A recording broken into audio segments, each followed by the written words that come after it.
right, welcome everyone to the resumption of Play Series in 2024. Tonight, we are going to discuss Oscar Wilde's The Importance of Being Earnest, a great little play that will start us on a very positive, maybe positive, maybe lighthearted, I don't know, but also interesting work that Wilde himself calls a trivial comedy for serious people. So it has some interesting connotations and some interesting undertones there. But overall, it's just a great little play to read, enjoy. Wilde's eloquence and witticisms are definitely at its peak in this novel, and I highly recommend. If you haven't read it, read it. If you have read it, we'll discuss it and hopefully share some insights together. So I'm not really going to retell the story too much, because I feel like it kind of does injustice to the play, because you really need to read it and appreciate the language and the satire, the humor of it. What I do want to say at the outset is what it's kind of the context of the play, which is Victorian England and all the different mores of that that you can probably imagine, but very rigid morally, very kind of stuffy, but also I would say common sense. And there's some things about it that I can't help feeling a little bit nostalgic. And DLJ, feel free to disagree with me and correct me as a British representative here. But I do have to say that one of my favorite characters is Mrs. Bracknell, and she is just great. Not only in a way that she expresses her kind of moral superiority and this whole condescendence and upper lip and everything else that you can kind of stereotype about English aristocracy, but she does it with such composure and satisfaction, self-confidence, that you almost step back and you say, wow, this woman is something to be reckoned with, a force to be reckoned with. And then, of course, you have these wonderful young girls, Cecilia and Gwendolyn, who are just charmingly superficial and just can't wait to be engaged or be involved in some kind of romance.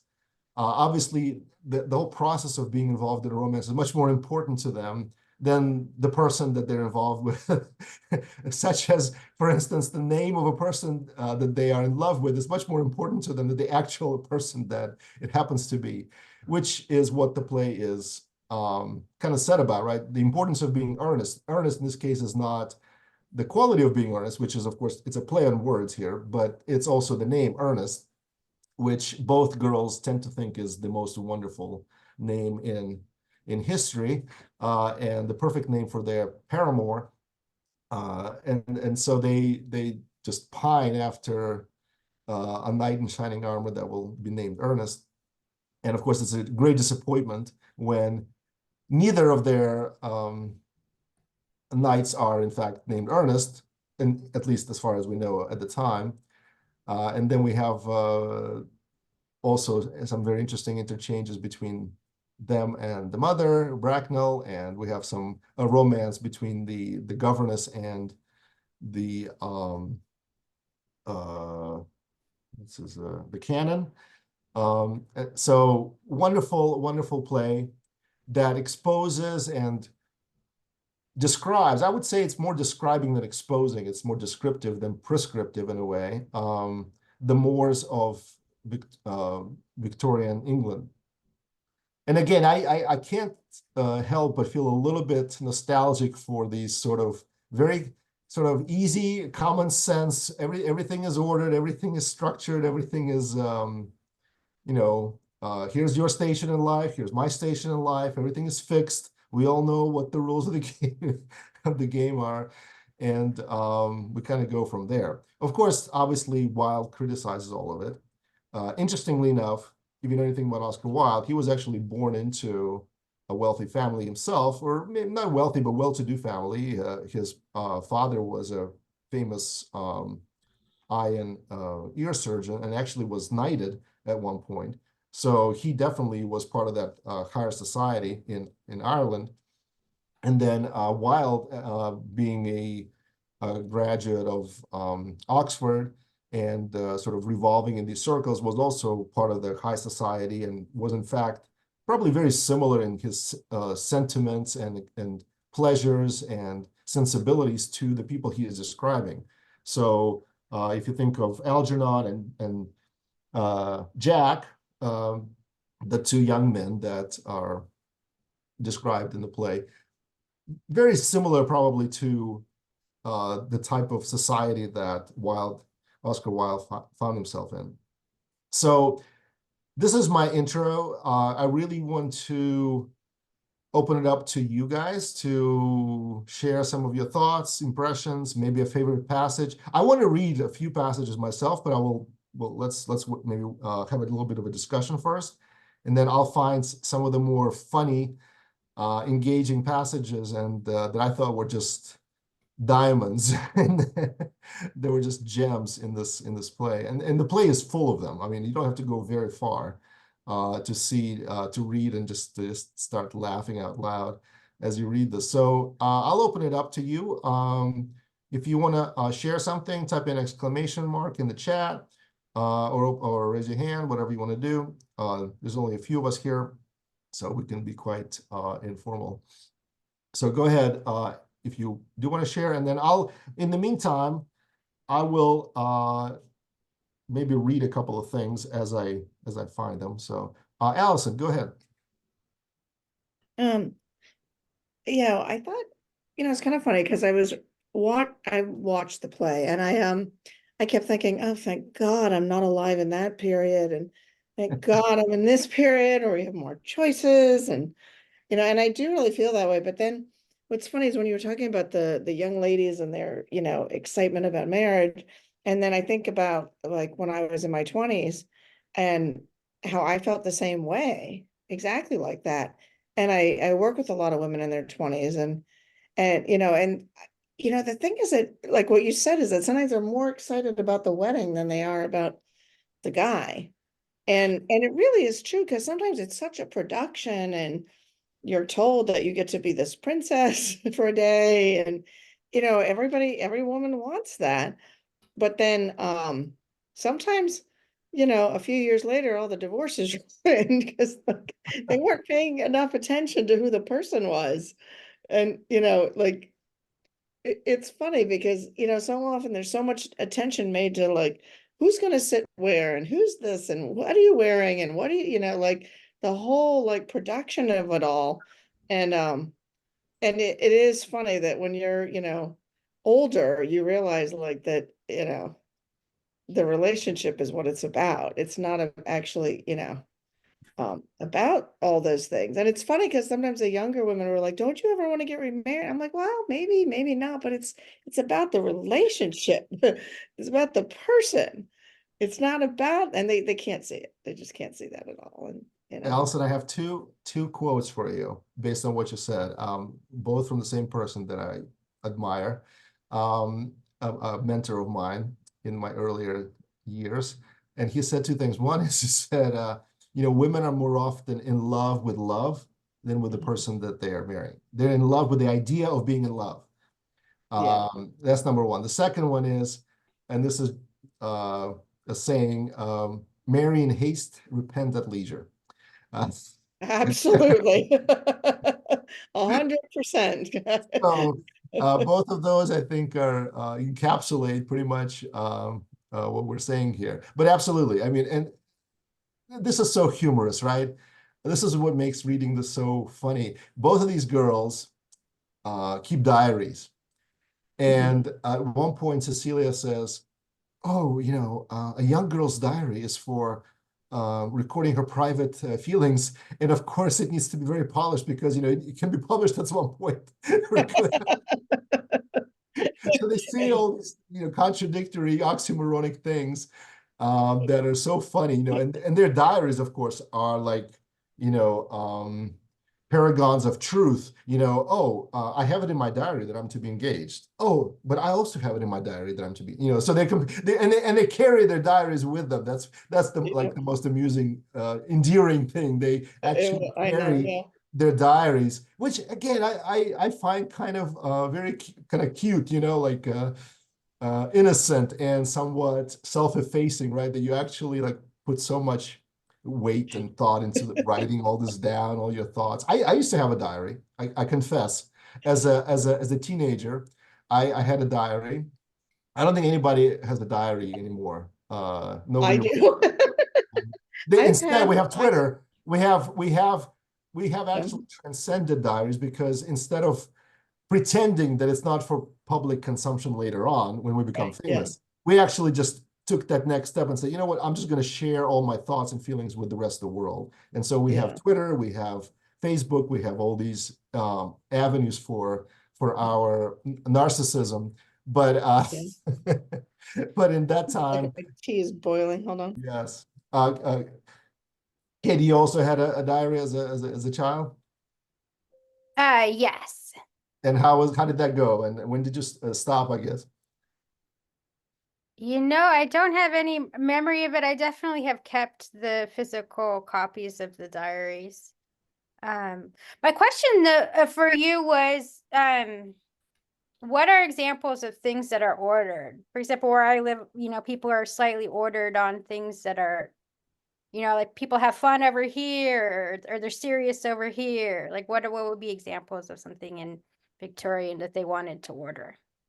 Well, one of the things that is, I guess, is sort of obvious is the fact that, if you're going to marry, you have to have a good progeny, right? So the very first thing that Ms. Bracknell wants to know is, who are your parents?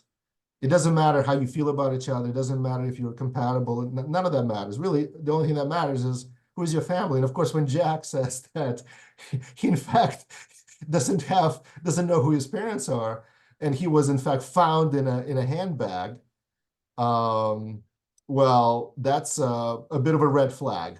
And and the way Mrs. Bracknell puts it is, you wouldn't think that my husband and I are going to make a union with a parcel, the way she puts it. So it's quite humorous in that sense. But that's one of the examples of the orderliness of society, right?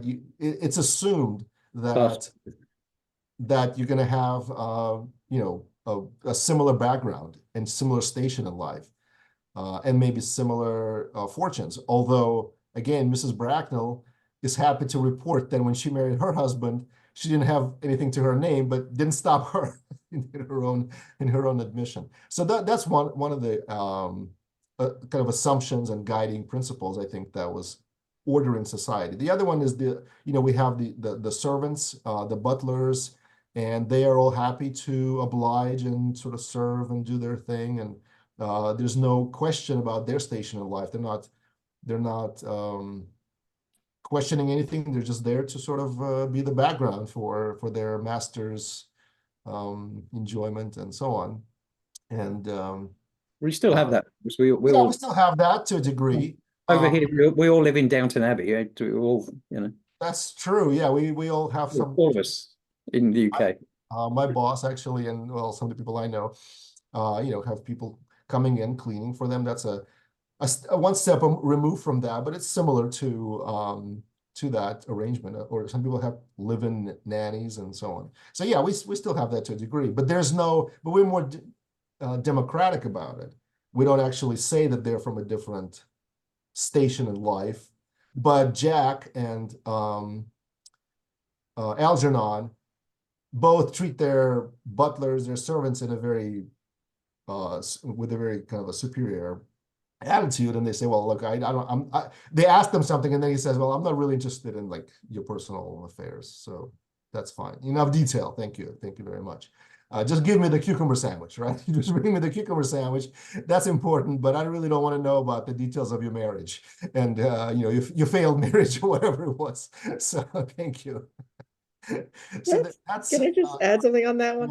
yeah. Yeah, I was in Tokyo and everything was so like you get in a cab and they have white gloves on while they drive the cab and they don't talk to you and it's very much they're serving you.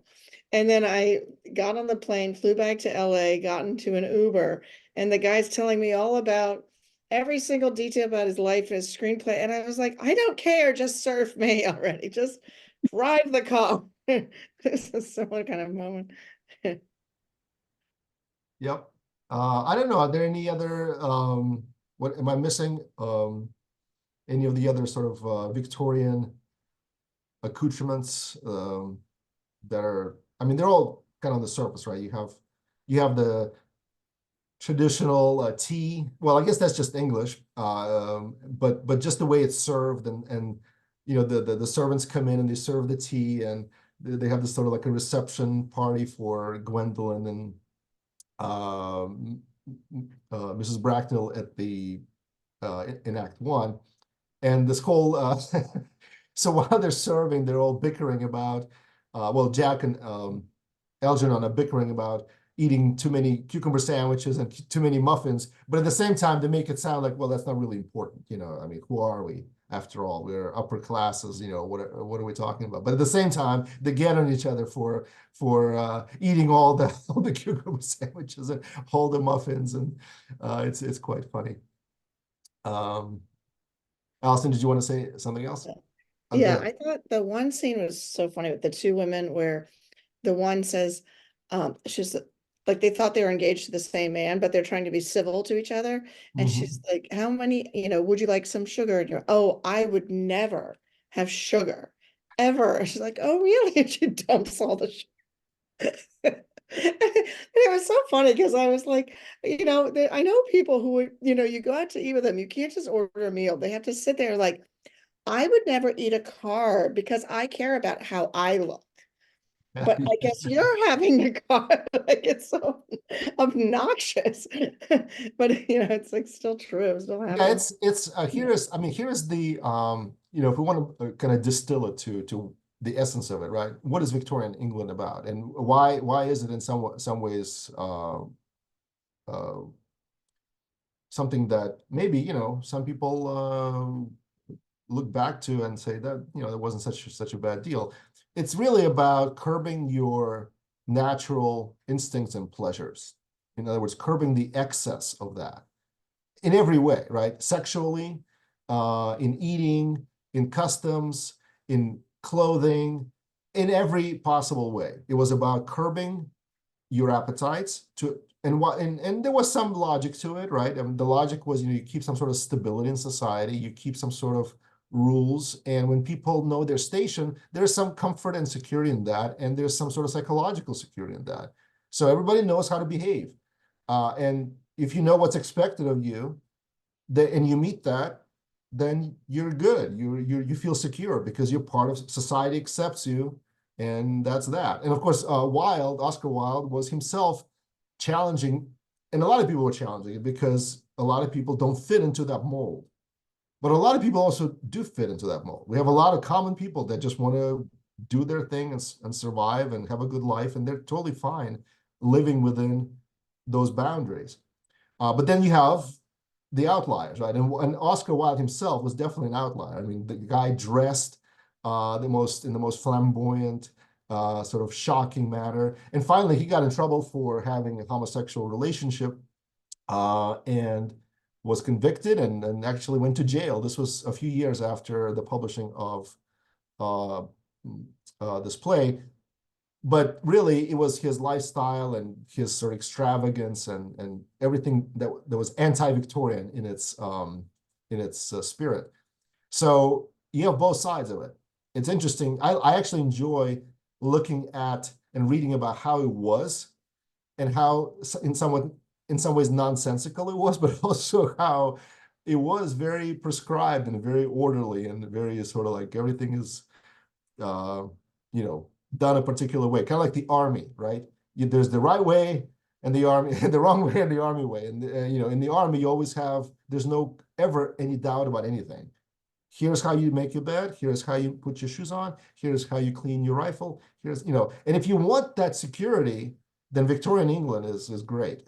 And of course, now when we have a lot of upheaval in society and people are feeling unsure about themselves and their place in the world that's changing so fast, it's natural for us to, I think, to look back and say, you know what, the 50s were pretty good. Everybody was secure and nobody was going to go homeless and starve. The 1850s. Yeah, exactly. 1850s. The hippies came and spoiled everything. So, you know, so anyway, but I like the play. I like looking back and getting into that viewpoint and exploring it, even from the eye of Oscar Wilde, who's obviously criticizing it and making fun of it and doing a great job at it, I would say. Very, very entertaining. All right. I would have thought of this as really, instead of the importance of being earnest, it really went into the importance of being Gwendolyn. And the fact that there was a very, the inner worlds of Gwendolyn were probably more displayed than the inner words of Ernest in my understanding of the play. And when I see a diary like Marcus Aurelius's diary, it's not really, I think of it not really as what he was really thinking, but what he wanted the world to think he was thinking.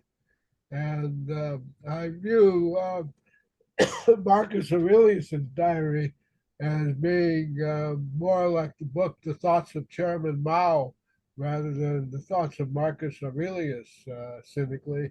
And similarly, I wonder if this is really the thoughts uh, of uh, of the male reflected into the female. But Oscar Wilde's inner world rather than Gwendolyn and Cecily's inner world. And Yeah, that's a valid point, Mike. I mean, obviously we're reading it from Oscar Wilde's perspective, and we don't know how well we could probably get a woman's perspective from like somebody like Virginia Woolf, who lived in that same period, and some of her works probably, I would say, underscore similar themes. Who am I thinking of? Oh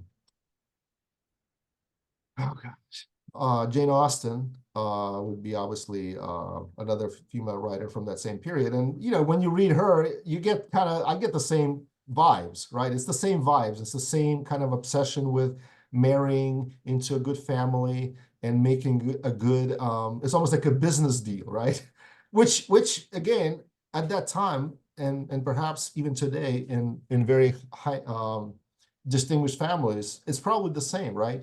I mean, imagine the scrutiny that goes into a marriage union between British heirs, right? I mean, there's probably a lot of detective work and a lot of all sorts of background checks and who knows what else that goes into it. But at that point, it was commonplace for most people to do a lot of sort of checking and making sure you're coming from a good family. And there's nothing, particularly wrong with that. In a lot of cultures, in the West, we've kind of, we laugh at it, but in a lot of cultures, marriages were arranged, and it was arranged by parents, and it's just a different model that is kind of foreign to us because we've been raised on chivalry romances and this whole idea of individual love passion, which goes back to medieval times, really, is when it all starts. But before that, I mean, people were just marrying based on what made sense. It wasn't, this whole idea of romance wasn't really part of the equation so much. Yeah. So thanks, Mike, for that input, though. Let me just read a passage that I found. Maybe it actually speaks to this somewhat. So Jack says to Algernon, Well, actually, Algernon says, "My dear fellow, the way you flirt with Gwendolyn is perfectly disgraceful. It is almost as bad as the way Gwendolyn flirts with you." Jack, "Well, I'm in love with Gwendolyn. I have come up to town expressly to propose to her." Algernon, "I thought you had come up for pleasure? I call this business." Jack, "How utterly unromantic you are." Algernon, "I really don't see anything romantic in proposing. It is very romantic to be in love, but there's nothing romantic about a definite proposal. Why? One may be accepted. One usually is, I believe. Then the excitement is all over." So this is the male perspective, of course, on the whole game, right? And then we have the girls, and they're also excited about this process that they're now part of, right? It's not just something they've read about in a romance novel. Now they're actually experiencing it. And of course, it has to be cataloged properly in their diary.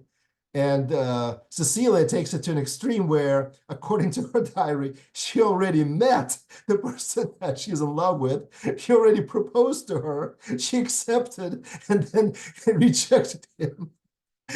Of course, Algernon is completely dumbfounded to find out not only that she already accepted his proposal in marriage, but now she's, he took it back. And so, I mean, we've had back and forth there, even before he actually met her. So this is so wonderfully humorous. And I find it very, again, endearing in its sort of naivete and superficiality, right? I mean, it's so superficial, right? They don't know anything about each other. Cecilia doesn't know anything about Jack or Ernest or whoever it is that I'm getting confused now myself because they keep, changing their identities. She doesn't know anything about him except his name and that he's bad. That's enough for her. That's good enough for her. So she writes in her diary that he already proposed, wrote her letters that she catalogs in her diary, and in fact, that they went back and forth about breaking up. So it's just wonderful. Allison, go ahead. I think what's interesting is like the modern day equivalents of this, Mhm. because there was a phase where women were constantly telling other women, like, well, you need to make a list of what you want, and you won't get what you want if you don't make the list. So I don't know if men even were aware that all women had a list, and then they walked around going on dates, checking to see if they matched the list. And then eventually I think people kind of went, this is stupid. And but see it with dating apps where, for a while everyone had their, I want this, this, this, and this, and then they gave up, and then they're like, are you good looking or not? Yes, or, and then they wanted the computer to find them somebody with an algorithm, and then they realized that they were actually fixing the algorithms to give you who you don't want so that they make more money by keeping you single. But it's interesting how like nothing's really changed in a way. I mean, I things don't know. Do you think but nothing has really changed? I feel like we're much more forthright about everything. Like we talk about love being a business arrangement. I mean, if you go dating, I mean, I've had some dates a while back, presumably, but still, it almost sounded like an interview.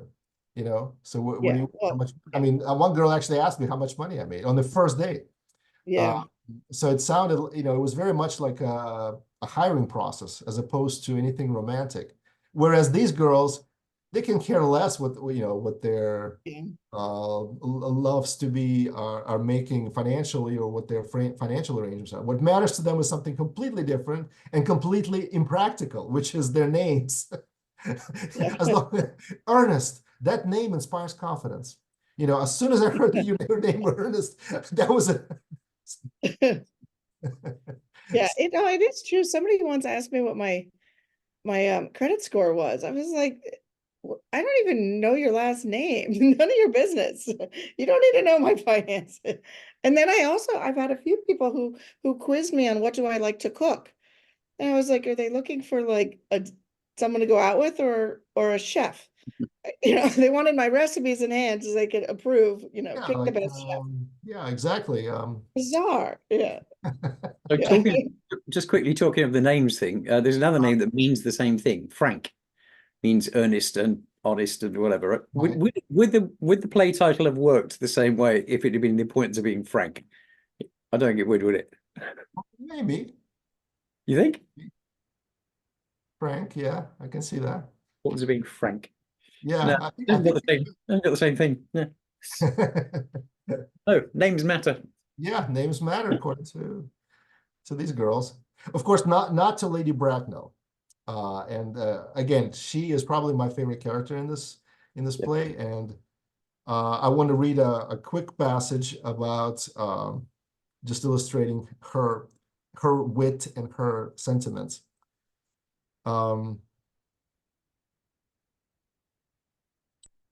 So she says to Jack when she's interviewing him essentially for the job of being the husband of Gwendolyn, I have always been of the opinion that a man who desires to get married should know either everything or nothing. Which do you know? Jack, after some hesitation. I know nothing, Lady Bracknell. Bracknell, I'm pleased to hear it. I do not approve of anything that tampers with natural ignorance. Ignorance is like a delicate exotic fruit. Touch it and the bloom is gone. The whole theory of modern education is radically unsound. Fortunately, in England, at any rate, education produces no effect whatsoever. It's still true today. So, I mean, she's just great. I mean, this woman is very hard-nosed, common sense, looks past all bullshit. It just tells you exactly how she feels. So there's a little bit of, she is at the same time very opinionated, but also quite refreshing in a sense that you know exactly where you stand with her. I mean, she tells you had oh, for instance, here's another one. Here's another gem. So Jack tells her that he doesn't know who his parents are. He thinks that they passed away. And she says, to lose one parent, Mr. Worthing, may be regarded as a misfortune. To lose both looks like carelessness. How did you lose both of them? So As if it's his fault, you know, like. that's the anecdote I wanted to relay. So I was Go ahead, LJ. I was stranded in the pandemic in Brisbane, which is where the office for the training company I do training for. And end of 21, because of the pandemic, all that stuff, right? The owners of the company, Zeke and Catalina, took everybody out to they essentially hired a cinema. So I think it was the Bond movie. I'd already seen it by then actually, but anyway, so it was champagne. It was reception before champagne. Watch the movie, food, canapes, and whatever afterwards. It was a real nice do. And the boss was getting a bit drunk as he was sort of as he was going along, which is it's his company, you can do that. So at the after the movie, I heard from like the other side of the room that line, and essentially he was accusing me of being careless, right? Because both my parents had passed away that year. So right, and it was that very like one of those hilarious but really awkward moments, because the more erudite people there who knew the play Right. reference, right, and the less erudite ones were just going, what did he mean by that? Right. Where did that come from? Right. Yep. And it was and I'm kind of on the spot now because I'm thinking I've got to come up how do I react to that, right? Yeah. In hindsight, I wish I knew what the next line of the play was, and I should have retorted with that. But of course, it wasn't in my head at the time. So I kind of just started giggling a bit because I mean the silence, because they don't know what stage of bereavement I'm in, right? So it's like, oh, sensitive. Oh no, what do we do? Right. So I just said, okay. So for those who don't know, this is The Importance of Being Earnest, right? And it's a reference to the fact that I've been careless in losing both my parents this year. And it's like, no, gasp, because a lot of them didn't know. Right? I said, but don't worry, Zeke is drunk enough. I'm going to forgive him, but I'm also going to, before he gets sobers up, I'm going to ask for that pay rise for all of you that we all wanted him. So it sort of, dissipated the whole thing.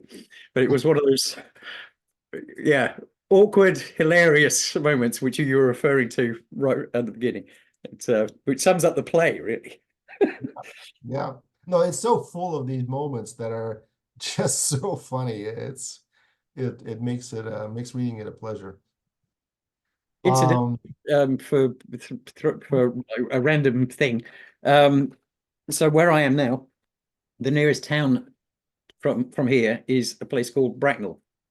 It's actually where I went to school. So the nearest city, although it's not officially a city, but it's the size of a city, where both my kids were born, is Reading, where Oscar Wilde, of course, was in prison, Reading jail. So I'm very familiar with that. So this place always had a bit of a soft spot, mainly for just the character Bracknell, having lived in the area for so long. And also, yeah, it's a sort of whole thing's sort of based in this area. What it used to be like here. I just thought I'd share that. No, that's great. That's great. A little trivia. Sure. Okay, so anyone else want to share anything? Maybe a passage, maybe your favorite character. Maybe it's not Mrs. Bracknell, but Definitely Lady Bracknell. Yeah, Yeah. It is the character. Lady Bracknell. Yeah, I should say. You still hear, by the way, it's still not as current a meme, but you still occasionally hear, like in a social gathering, somebody says, "handbag." I mean, it's still around, Right. So yeah, it's become yeah. Oh yeah. So this is about the handbags. It just says to Jack, the train line that you were found at is immaterial. To be born at any rate bred in a handbag, whether it had handles or not, seems to me a display of contempt for the ordinary decencies of family life that reminds one of the worst excesses of the French Revolution. So you can see kind of where her sentiments lie and her general sort of outlook on life. And then she says, "You can hardly imagine that I and Lord Bracknell would dream of allowing our only daughter, a girl brought up with the utmost care, to marry into a cloakroom and form an alliance with a parcel. Good morning to you." And with that, she leaves.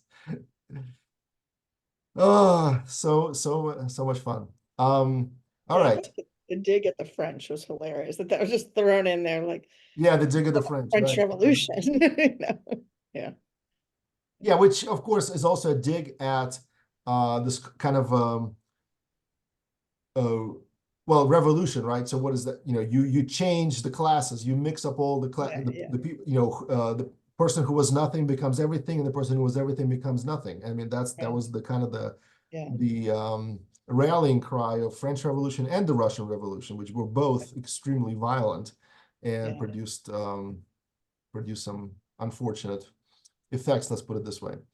Yeah. That's an understatement. Yeah, exactly. The reign of terror. Yeah, that was unfortunate. Yeah. Being British, I'm tonight. Actually, it's an understatement. Brilliant. Yes. It does seem like the royal family is constantly worried about that on some. Yeah, I just watched the Crown recently, and it's like, well, we better do it this way, or we're going to lose something, or we better do it this way, or they'll get tired of us. I'm still worried about that.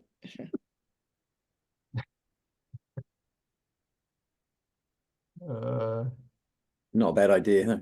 Yeah. Yeah, the whole idea of education as Lady Bracknell presents it, though, is somewhat understandable when you take into account what's happening with Cecily, who is in the country, and obviously she is kind of being kept away from the world and the corruption of the world. She has this Miss Prism, which is very aptly named. So she sees the world, Miss Prism is her governess, so she sees the world through the prism of Miss Prism, who is this kind of a very strict disciplinarian and wants her to learn German of all languages, right? Not French, but German, and learn all these politics and geography. And of course, Cecily wants to have nothing to do with any of that. She wants to find a bad man, and she does in the person of Algernon, who she thinks is Jack, or sorry, in this case it would be Ernest, the wayward brother of Jack. So these identities that they make up, which in itself is very interesting, right? This idea that both young men make up these imaginary identities. One is a brother, another is a friend. And why do they do that? I guess maybe Wilde is thinking of this idea that you have to do something like that to function in a society that is so stuffy and so prescribed and so limiting in a lot of ways. So the only way you can function is to create these imaginary personas that allow you some freedom of movement. And so one of them makes up a friend, Bunbury, and even makes up this term Bunburying, which means essentially to pretend to do something that you don't, to give you an excuse, right? To do something that, to avoid something you don't want to do. So for instance, he's invited to a dinner, he doesn't want to attend, so he says, well, my friend Bunbury is sick, so I have to visit him in the hospital. And of course, Lady Bracknell insists on Bunbury either making up his mind and either dying or getting well. But this whole idea of him being sick in this limbo is annoying to her.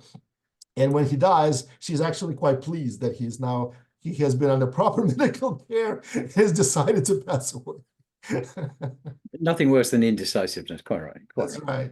That's right. So this is another one of those wonderful expressions of her stuffiness and silliness, I guess. And then let's see what we were talking about just now. All right, so the imaginary personas, right? So Algernon makes up Bunbury, and Jack makes up Ernest, his supposed brother, who is always in the country entertaining neighbors. And of course, when Algernon presses him, how many times do you see your neighbors? He says, well, I never see them. They're the most boring lot. So you can kind of see the whole idea there. So they both have these imaginary personas. And one has to wonder if this also, again, is maybe a parallel to the picture of Dorian Gray, where you have the two personas, right? The imaginary and the real. And this whole idea of functioning in Victorian England kind of necessitates having a parallel life or some sort of imaginary life that you lead. And that's part of your sort of modus operandi. What do you guys think about that? The imaginary brother, the imaginary friend, and of course they both have to succumb to some illness and die. You can't really function for very long with that once you get married, or once your proposal to get married is accepted. So they both succumb to either an illness or they are off somewhere, they're dead or killed or whatever. I think it Mhm. makes a lot of sense that Oscar Wilde would put that in there because, at that time, if you were gay, they would create these complete fake personas of they would get married, and then they had their real life that was hidden away, So it makes sense that he's kind of showing that in another way in this play. Mm-hmm. Interesting. Interesting. Okay. Anyone else want to share any of your favorite passages or impressions, whatever you thought was important? Kate, go ahead. I'm thinking, wouldn't the modern equivalent being saying you have a phone call? That's an imaginary friend. Yeah. Yeah, I guess so.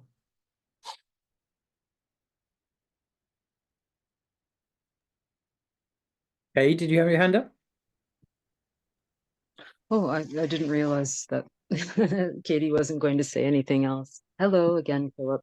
Yeah. Hi. Well, I don't know what's been said. I've arrived very late, but one thing I appreciate about this play is how it, like Allison stated along those lines, I see it as a social realism play, like as if it were a film, let's say a social realism film. I mean, I get the comedy, but it's just, I think it was a good choice in that it aligns so well with what's happening today for women in the dating world, women in the marriage world, or whatever, women who are looking for men, life partners, or boyfriends, or husbands, and so on. The trickery, the believing that they can just do whatever they want. And it's just a joke. It's just okay. And not thinking anything of it. you know, where the men are jovial about it.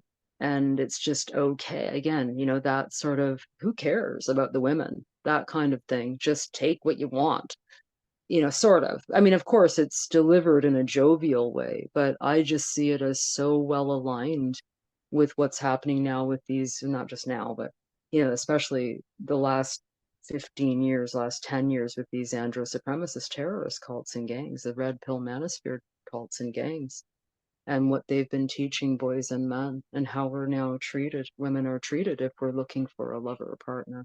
So, and also I was at another philosophy group meeting the other day, just literally 2 days ago. We were focused on Little Shop Around the Corner, a film from 40 or something like 44, I think. And Jimmy Stewart was the main actor. And it was the same kind of thing. It was the same film, actually. I mean, that was a film, but I'm just saying that it was the same story. It just wasn't as humorous. Mm-hmm. Yeah, so I really appreciate the timing as well. And I am a fan of Oscar Wilde.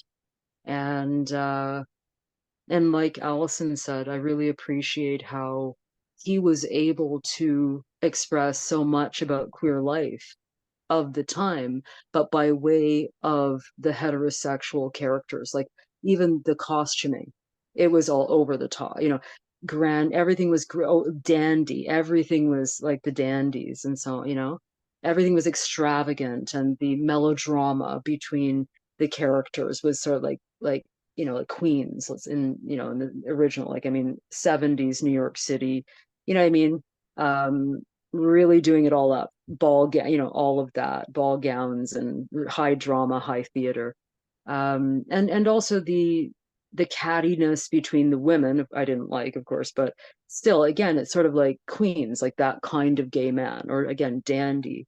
And I love that. His writing is quite incredible and inclusive in that way. But showing, I really love how he's showing the audience how ridiculous these people are, how they have allowed their conditioning and their privilege to keep them as caged birds and weak and ignorant and abusive. They're so wrapped up in their, you know, everything, the way that they look at things and the way they go about their lives and treat each other. There's almost no respect for anyone.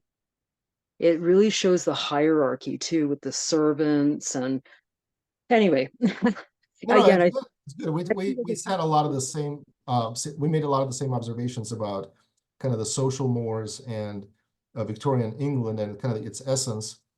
Let me ask No, you, can I just chip in with that? Although he didn't actually mention that Oscar Wilde is actually poking a stick at it. He is highlighting the ridiculousness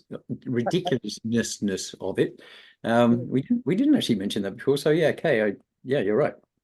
I thought we said that I mean, he's obviously criticizing it. It's a satirical view of that society. I don't think he's endorsing it for sure. No, he's not endorsing. We didn't actually overtly say that though, do we? So, but that is right. Okay, all right, fair enough. Mike brought up a good point. You know, whether or not we think that Oscar Wilde did justice to his portrayal of Gwendolyn and Cecilia and Lady Bracknell. And I would be curious, Kay, if you, what do you think about that? For the era and for, I mean, what are the parameters? Or I'm not quite, maybe I'm unsure. Well, what do you think about his portrayal of Cecily and Gwendolyn? Do you think that he is overplaying it, or do you like how he portrayed them? I mean, he's obviously criticizing and making fun of them as well, just like making fun of Jack and Algernon. And yes, I do. I think that he was camping it up, all of the characters. It was sort of like in Coward's play, Blithe Spirit with Lady, Lady Arcana, the tarot reader, the medium in the Noel Coward play.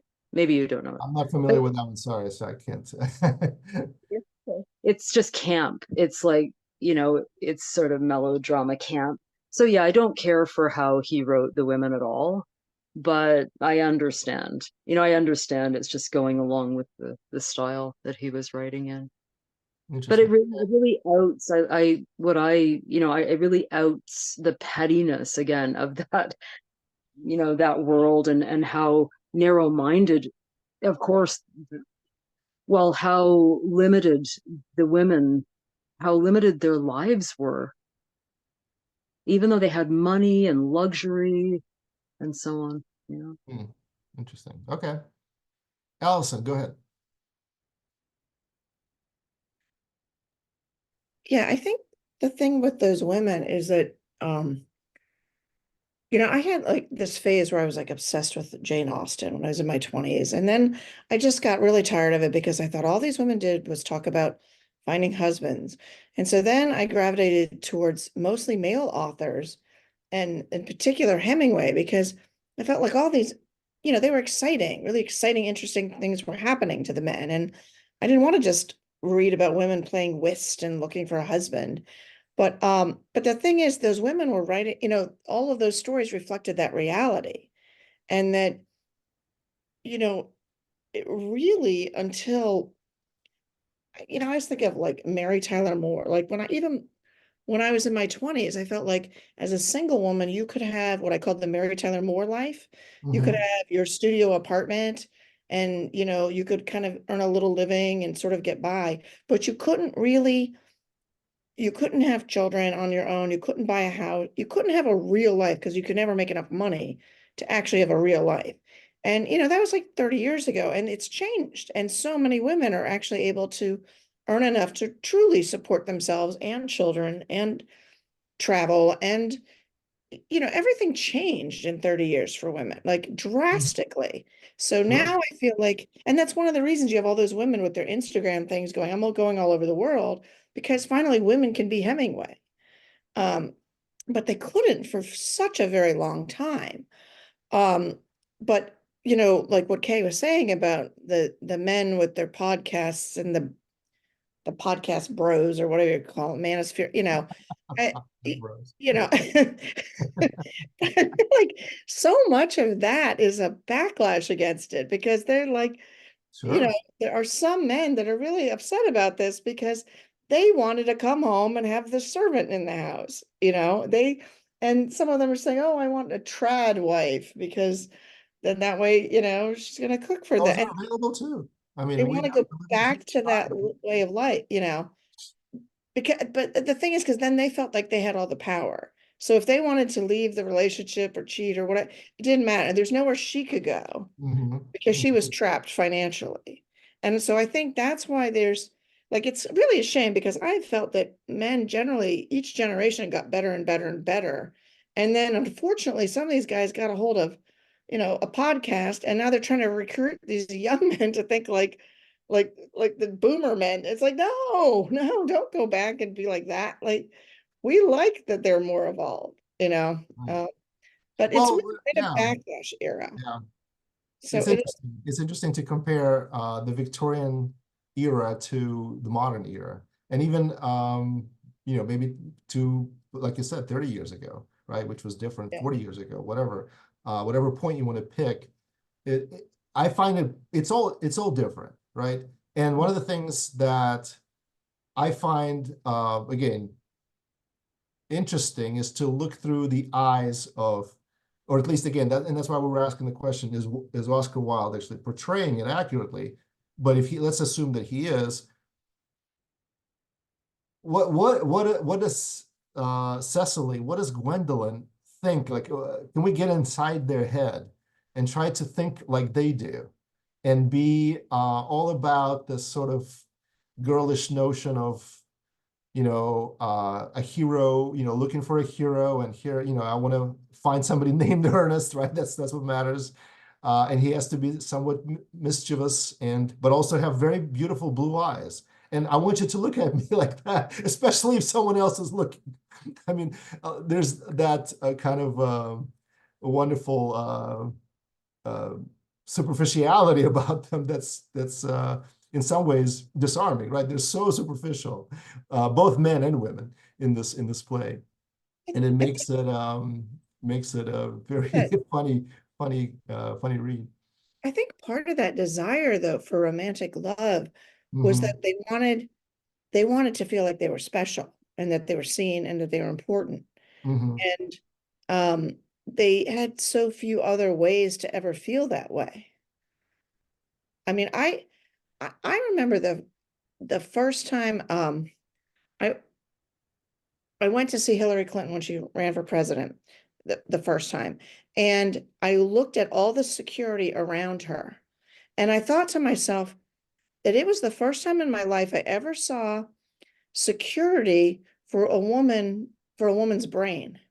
Because every time I saw a woman with that level of security, it was because she was a pop star and she was really cute and pretty. And so you needed security to protect her looks.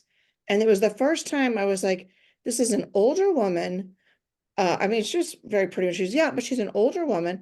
What is being protected is her brain. Her brain is the thing that is scary to people. And so you must protect her intelligence.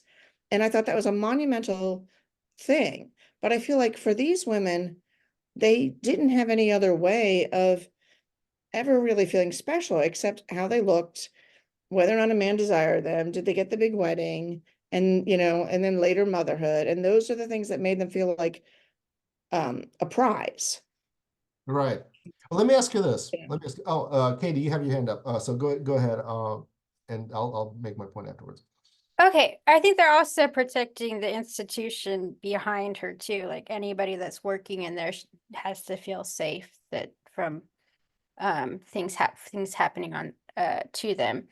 And I love that you brought up that other people would be watching them too, because I feel like in the society, there's a huge degree of buy-in into the culture. So like people are paying attention to what other people are doing, and people are possibly like, I'm just picturing like a neighborhood busybody type person. I thought of Jane Austen too. Like when Allison brought up Jane Austen, I thought, oh yeah, that's what I was thinking too when she wants to, and I forget his name. When the whole novel, practically the whole novel charts trying to meet this one man. But I'm trying to get at is that there's like people are watching each other, people are paying attention. There's a large degree in any culture where I've lived in where there's a huge amount of buy-in.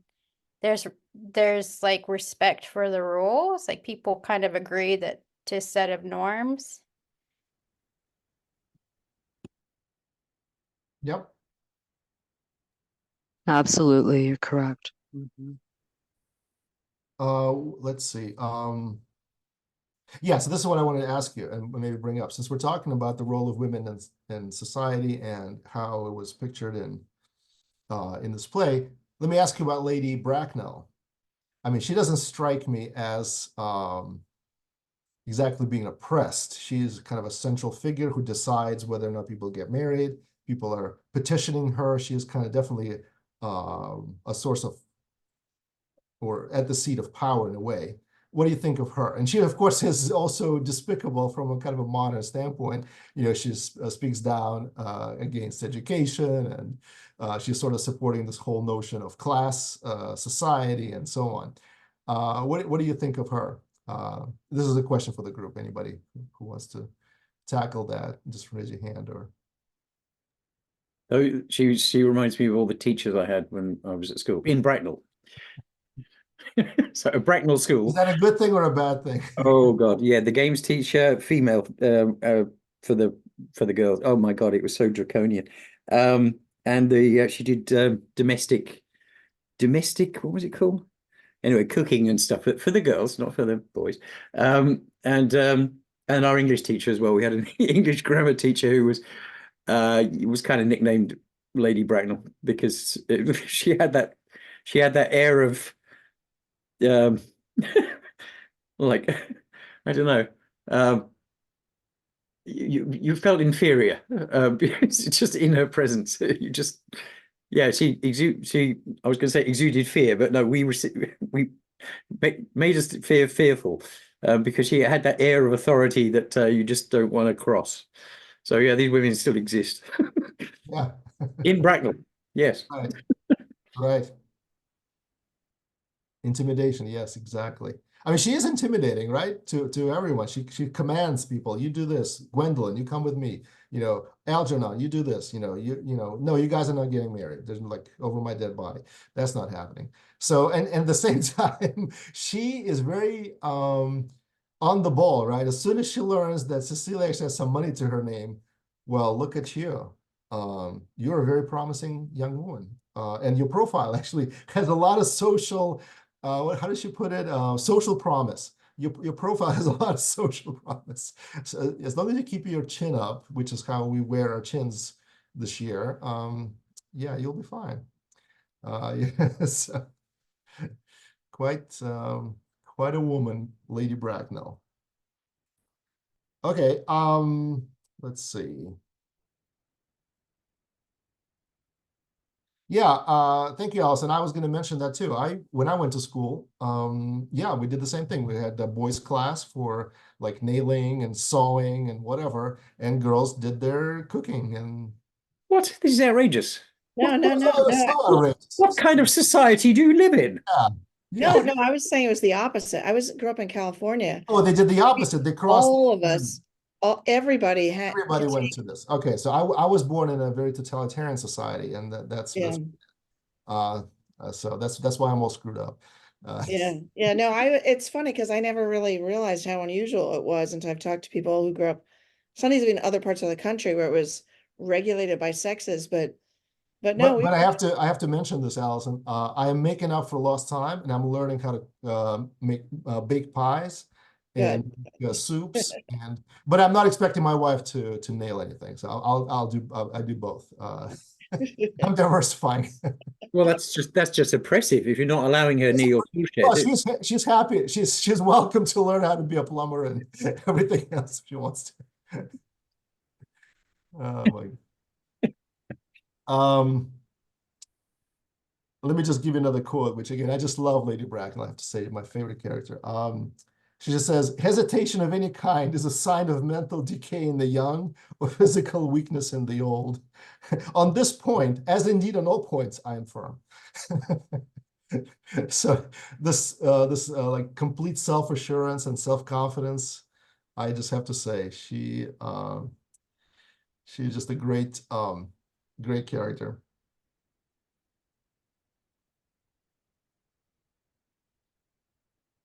Let's see. Philip, are you hesitating? I am hesitating because I'm flipping through some of my notes on Hesitation? trying to find some additional. Not approve. Here's another gem. Okay, this is Lady Bracknell speaking of long engagements. I'm not in favor of long engagements. They give people the opportunity of finding out each other's character before marriage, which I don't think is advisable. So basically, whatever she says, you just take the opposite, and it kind of makes sense. All right, that's all of my quotes from Lady Bracknell. I guess we're almost at a point where I think we should do some final thoughts, unless anyone else has any additional rabbit trails, which I'm happy to explore with you.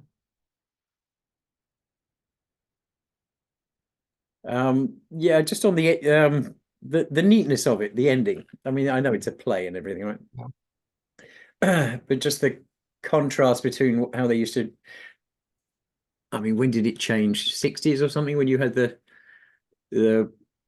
downbeat endings. But I mean, before that, it was always, you know, all tied up neatly with a bow and everything, you know, everything resolved, and the fictitious characters died, you know, conveniently. And I mean, yeah, obviously, I mean, there's an element of realism and critique of the real in it, right? But in the end, it turns out to be a bit of a farce, right? Yeah, well, I mean, the whole thing is a farce. The whole thing is satire, and you basically look at it and it's like, okay, this is you know, it's all nonsense, right? That's why it's so funny. It's like Alice in Wonderland, right? You read it and everything is kind of nonsensical, and that's the whole appeal of it. That's why you read this, and you know, the girls are, you know, exchanging their diaries and carrying them around, which I think is very like I said, to me, it was very, very endearing, I thought. But again, Kay, did you have a diary when you were little, or do you still keep a diary? I should keep a journal, but no, I've started one twice and just didn't keep up with it. My mind, my brain life is so active. I wouldn't be I would have to be an incredible writer to keep up with what goes through my mind. So I just sort of and I think my brain has got a pretty good well, sort of archive or filing system in a way. Okay. I don't really need to, but I know it is a good It's good good thing. practice, yeah. Well, it was kind of like, I think somebody mentioned, what was it, Mike? You mentioned Marcus Aurelius, probably one of the most famous diary. And again, we were wondering if as he was writing it, was he kind of polishing it for publication, just like those girls, or was he actually just expressing his thinking ad hoc? But I remember myself though. I read again. Here's my little boy confession. I did keep a diary as a young boy and a young teenager, and I was writing all these things. And now that I look back on it, I have to say I was a little bit like Gwendolyn and Cecilia in the sense that I was kind of hoping, I'll become a great man, and somebody would publish it at one point. So I can't quite write exactly what I'm thinking. It has to be. Philip, you are a great man in our eyes. Well, thanks. But although nobody's asking me to publish anything. I consider my diary a journal, and I consider it, well, you've heard of read-only memory. My diary is write-only memory. Hmm. Which you can put things in there, and its response time is near zero, and you can put everything in there, and you'll never be able to find it again. But it's write-only memory. The other, which and I guess that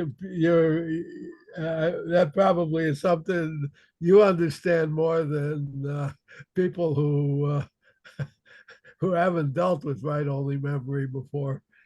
I was trying to think of who Lady Bracknell is, and she is the most entertaining character in the group. I've sort of visualized her.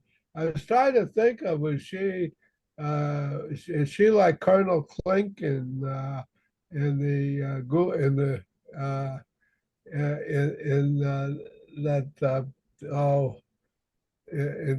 Hogan's Heroes, or is she more like Mrs. Malaprop in one of the other similar movies, similar plays?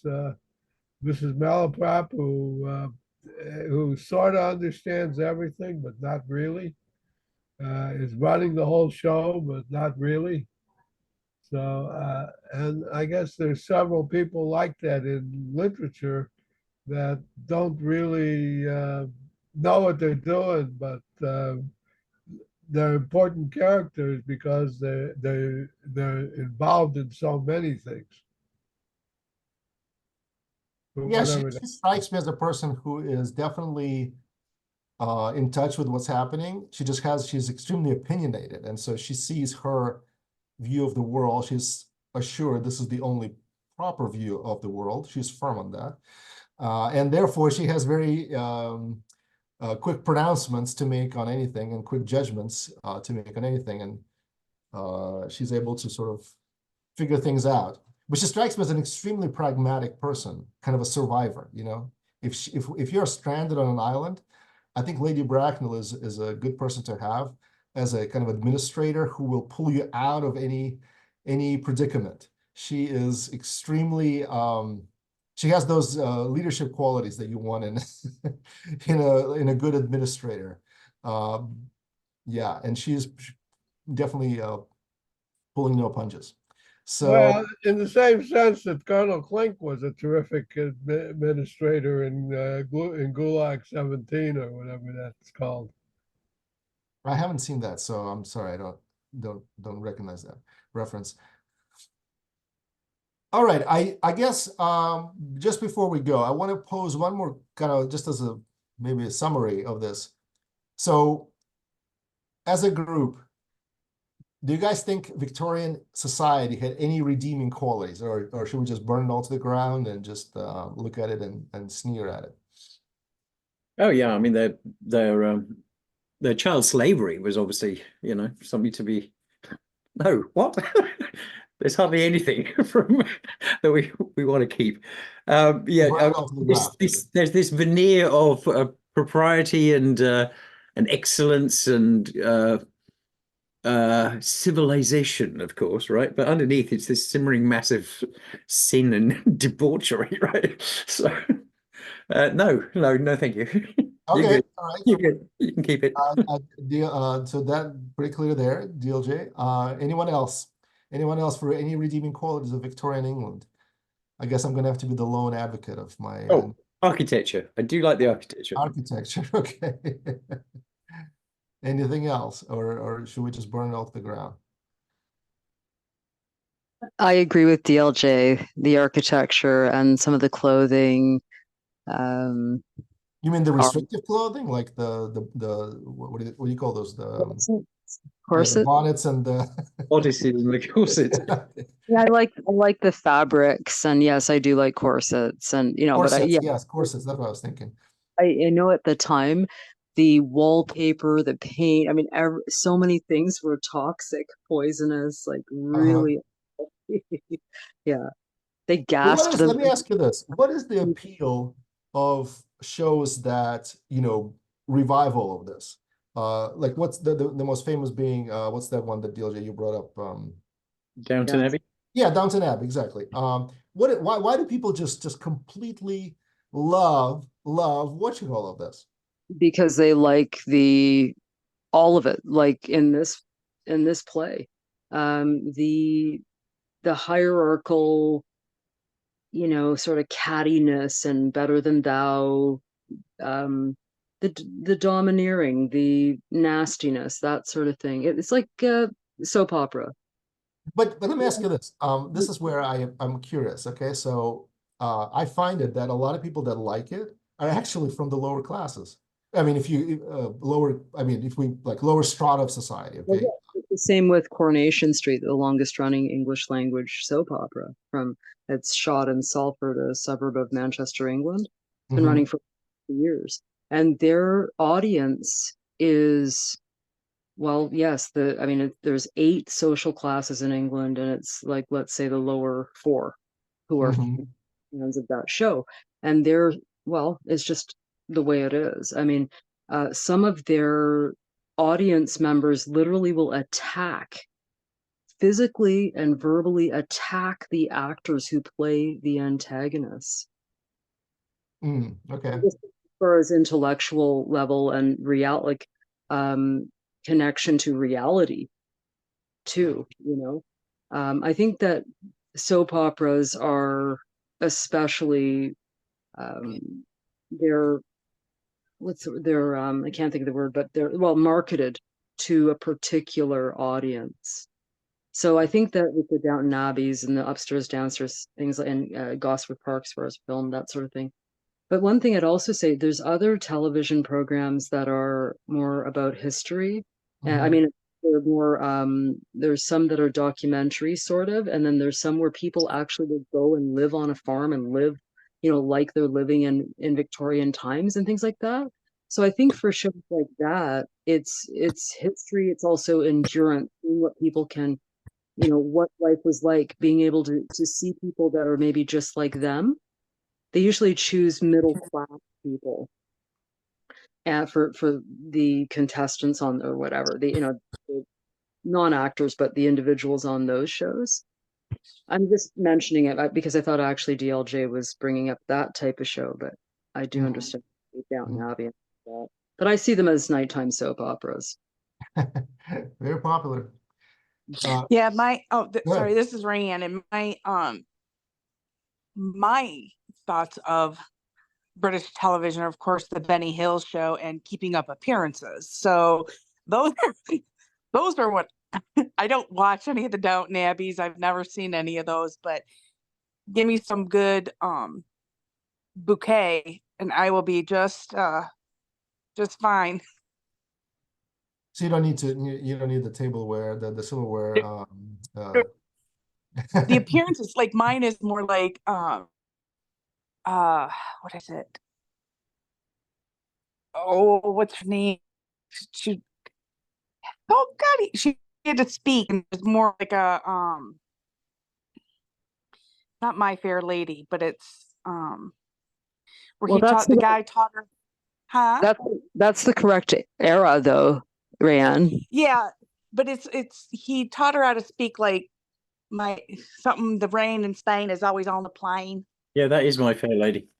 It is My Fair Lady. Okay, Yeah. yes, that is that kind of stuff is more my. I don't care about, looking at castles. I mean, I would go there and I would like to see them, but I don't care about knowing about how they lived. It was, the only other thing was the chivalry of it, of men, that back then they were more chivalrous than they are now. But other than that, no. I'm reminded of the Monty Python Holy Grail. Yeah. Oh my gosh, yes. What makes you the king A then? little Why is he bit the of king? rabbit trail. How do you know he's there. the king? Yeah. How do you know he's the king? He's not covered in mud. Yeah. Yeah. Yeah, that. That's great. That's great. All right. I always love Faulty Towers. I go always ahead. think of Faulty Towers, and there was one scene where they had this little like hotel, and these Germans came, and John Cleese kept saying to his wife over and over again, "Don't mention the war, don't mention the war." And then that's all they did was mention World War II, and it was, I don't know, he starts goose stepping, and it's just funny. Right. All right, I'll have one more philosophical question, and maybe we'll wrap up after that, which is this. So one of the subjects of derision, I guess, from Oscar Wilde is this Victorian idea of constantly restricting a person's natural inclinations, right? That's what fashion, it's with fashion, it's with sexual orientation, with relations, with, a bunch of things. And then we have Freud that comes out and says, it's actually medically inadvisable to stifle your instincts, and that's how neuroses are produced. And, we have kind of, the rest is history, right? So we've gone completely in the other direction now. And nothing is, we're not restricting anybody from anything. It's kind of, well, in a legal sense we are, but not in a sort of a moral sense, if you will, ethical, which there are differences, right? People have different ideas about things. What do you think of that as societal norm or societal, I guess, standard? Is there anything to that, or again, good riddance, right? It's gone. We can figure it out. We can do without that. What are your thoughts? I remember when I was in my 20s and all these changes were starting to happen for women, and women who were older than me, a whole bunch of them said that they felt sorry for me because I had so many choices. And I said, why? I said, I feel sorry for you that you didn't have any choices. And they said, it must be so stressful having all these choices. It's like, you have to think about what job you want. I didn't have to think about having a job. I just got married. And it is weird because I guess there is something to be said for a life without any choices that gives you a certain amount of security in a way. Unless it goes horribly wrong, though. Exactly. And It could be, it could be hell. And with, those diaries that you mentioned, it's interesting because I have kept a diary my whole life, and I rarely write in it now, but every once in a while. But I recently got my grandmother's diaries, and it was mind-boggling reading she wrote about all the abuse that the men did, and she wrote in very vivid detail about her stepfather beating her sister with a frying pan to the point that she almost died.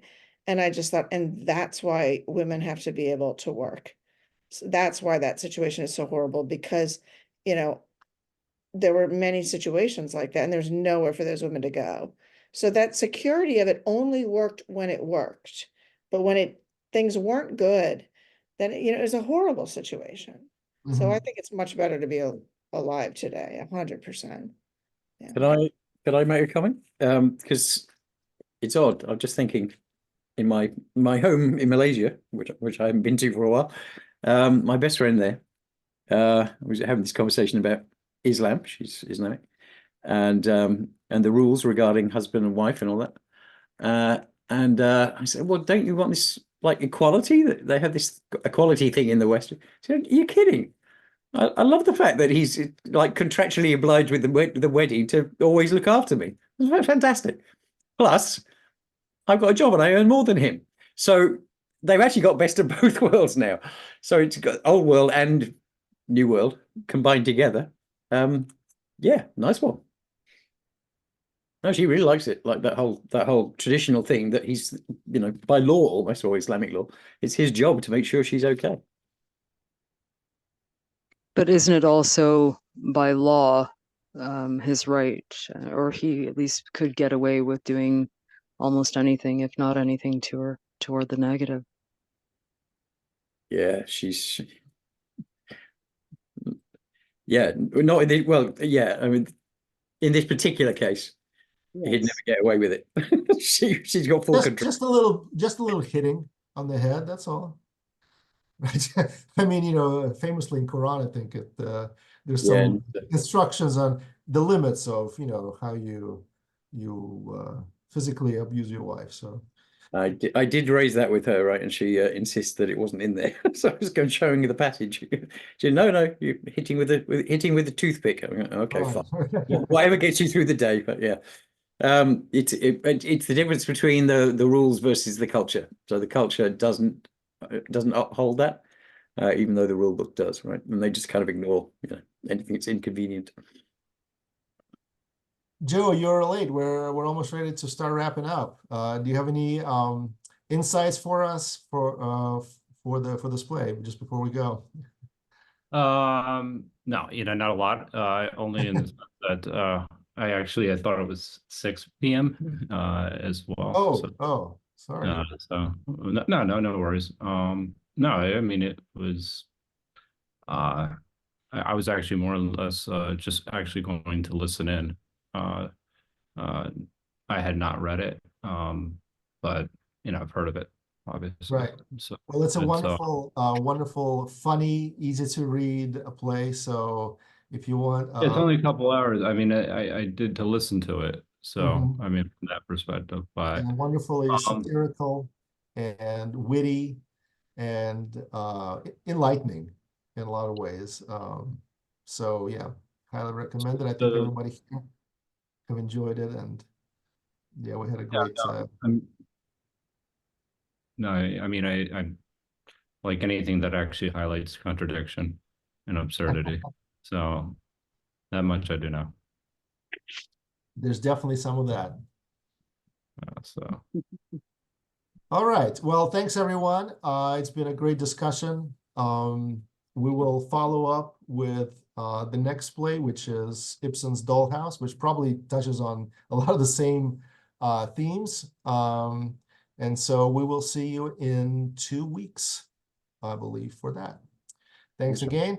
Have a good night. Oh. Thanks. Allison.